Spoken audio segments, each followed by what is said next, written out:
Thank you, Mr. Speaker. To the bill? To the bill. I rise today in respectful opposition to this bill, not because I don't care about the well-being of our seniors living in mobile home parks and marinas, but because I believe the legislation fails to address the real underlying problems these communities are facing. When I speak with my constituents, many of them older adults on fixed incomes, what I hear again and again is about the decline in basic living conditions. They talk about degraded utility systems, crumbling infrastructure, the lack of routine maintenance that makes everyday life harder, less safe, and more uncertain. And when we speak to the owners and operators of these parks, we hear a different side of the same story. They're not willfully neglecting these communities. Many of them are struggling to keep up. Insurance costs have soared. Inflation has driven up the price of labor, materials, and energy.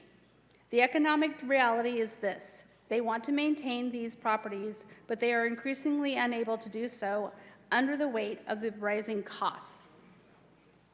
That's the problem we should be focused on. This bill, well intended, does not confront those economic pressures. In fact, it risks creating new burdens and unintended consequences without offering real solutions.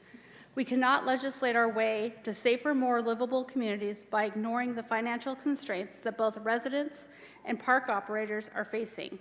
If anything, this bill might accelerate the decline of these communities by making it even harder for owners to invest in basic upkeep. Instead, we need to be honest about what's driving the deterioration of these spaces, and that means addressing skyrocketing insurance premiums, considering targeted supports for infrastructure improvements, and crafting smart incentives that help property owners maintain safe, affordable housing for seniors and vulnerable residents. Colleagues, I oppose this bill because I believe our seniors deserve real answers, not symbolic gestures.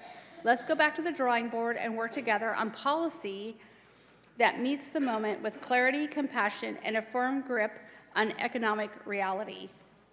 One more thing, quickly.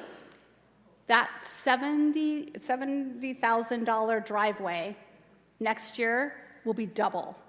That is the problem that we have heard over and over again. They want to do projects. They don't have the money to do them.